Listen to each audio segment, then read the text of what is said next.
It's like every time you turn around, there's another guru, you know? Yeah. Another Instagram ad with the secret to enlightenment, crystals and incense and past lives. It can get overwhelming, really trying to figure out what's actually legit. Yeah, I hear that. So when you reached out about Edda Livingston's Serpents of Wisdom, it really seemed like something we needed to dive into together, you know? Absolutely, and you're definitely not the only one feeling that way. Yeah. I think that's part of what makes Livingston's work so refreshing, you know? It just cuts right through all that noise and gets right to the pitfalls. Mm-hmm.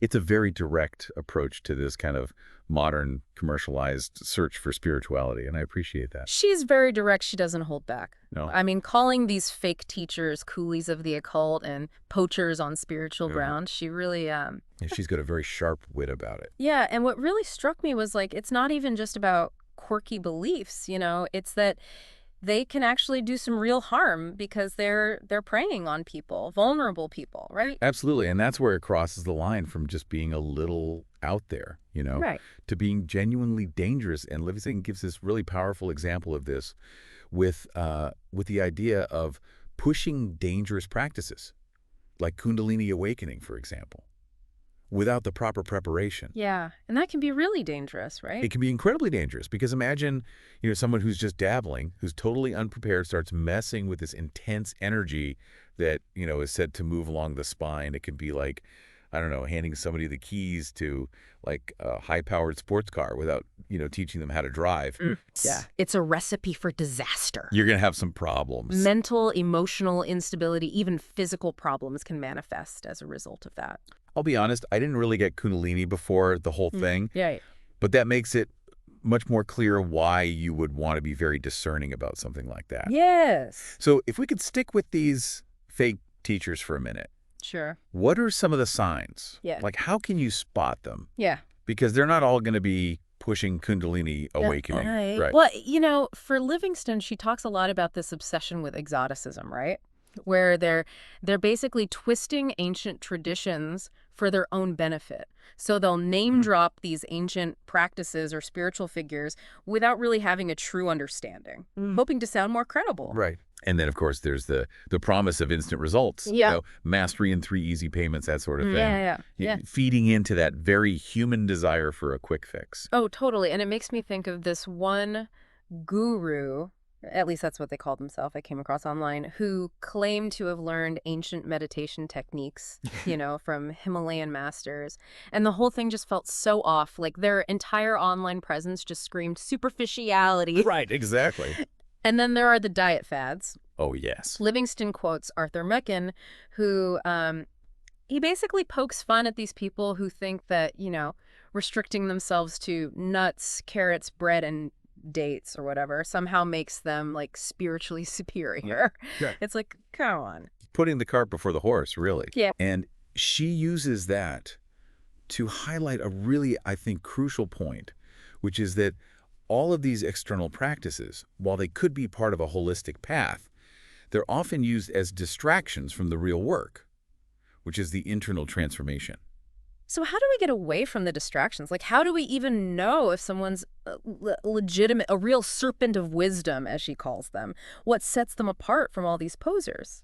Well, it's interesting. You know, Livingston suggests that these true masters, they wouldn't necessarily fit that kind of stereotypical image that we have, you know. Right. They wouldn't need the robes, the rituals, all of that to kind of announce their wisdom, you know. Right. I almost feel like they would find this whole, you know, guru-obsessed culture that we have, they'd probably find it kind of amusing, don't you think? Totally. It makes me think of that line from the book. She says, they'd be quite near the sun because they can stand it. Yeah. She's got such a, like, I don't know, very dry sense of humor. Yeah. But you can just picture this, like, true master just kind of chuckling at the absurdity of it all. Exactly. And it kind of ties into, I think, a really empowering point that she makes about seeking guidance. You know, it's not like you have to go on this, like, crazy epic quest to find some true master on a mountaintop. Right. Livingston, and she gets this from Dr. Michaud, but she really emphasizes this idea that the real connection, it's cultivated internally. So it's about that silent inward prayer she talks about. What does that even look like, you know, practically speaking? Yeah, well, instead of always seeking kind of that external validation, it's about cultivating that space for what she calls inner listening, so quieting the mind, but not through some kind of like forceful control, you know, Right. but more through this focused intention and I think like sincere self-reflection. Mm-hmm. It's about creating the right conditions, really, for that genuine wisdom to emerge from within. That makes sense. But then there's this other concept that I think trips a lot of people up, myself included, which is karma. Right. It's like, I don't know, it can feel so confusing and even kind of paralyzing sometimes. Yeah, it can. So how does Livingston approach this whole idea of karma? Well, Livingston, and again, she's pulling this from her teacher, Dr. Michaud, but she really kind of challenges that rigid interpretation, that often fear-based interpretation of karma. Yeah. You know, that every single misstep is going to lead to some kind of cosmic punishment. Yeah, like you're walking on eggshells, but for lifetimes. Yeah. You're afraid to do anything because you're so worried about making the wrong choice, you know? Right, exactly. But Livingston really kind of reframes this whole idea of karma. She sees it as this principle of personal responsibility and really growth, not punishment. Yeah. It's more about recognizing that our choices, they do have consequences, but those consequences offer opportunities for us to learn and to evolve. So instead of this like cosmic scorecard, it's more like, It's a feedback loop. yeah, like an ongoing feedback loop that's constantly kind of like guiding us towards, I don't know, greater wisdom, more compassion. Exactly. Oh, yeah. And I think this understanding of karma as this kind of, feedback loop can lead to a more, I don't know, conscious and fulfilling approach Yeah. to action, which brings us to, that beautiful passage that Livingston shares about this idea of nourishing your soul. She quotes Saadi, who says, if you lose all your worldly goods and only have 2 loaves of bread, sell one of them, take what you get, and buy some flowers for your soul instead. I love that quote so much. It's such a good reminder that, true fulfillment isn't about just accumulating more stuff. It's about having those experiences that really seed your spirit. Yeah. But how does this tie back into karma, though? I mean, it's about realizing that every action, every choice we make, it's all kind of feeding into that, right? Like it's an opportunity to nourish our own growth. And not just in like a material sense, but really on that deeper spiritual level. Absolutely, yeah. Yeah. It's about aligning our actions with our values, Yeah. making choices that really resonate with who we are at our core, even when things are tough, Yeah. even when there's uncertainty. And I think... And that feels really relevant now, especially when you look around at the state of the world, Yeah. Which makes me think of, well, Livingston touches on this idea of like a coming golden age. Right. But then she also brings up Blavatsky's prophecy about the Kali Yuga, Right. which is, this age of darkness and decline. Right. And it feels, I don't know, like a bit of a contradiction. It does. Yeah. And maybe that's the point, Yeah. Because on the one hand, you have this like hopeful anticipation of a new era, this spiritual awakening. Right. But then you have the Kali Yuga, which is, all this greed and delusion and spiritual ignorance. And it's like, well, that sounds kind of familiar, doesn't it? Yeah, a little too close to home. Yeah, exactly. It makes you wonder, like, how do you reconcile these two things? Right. It's the question, isn't it? And maybe it's the contrast itself that's important here.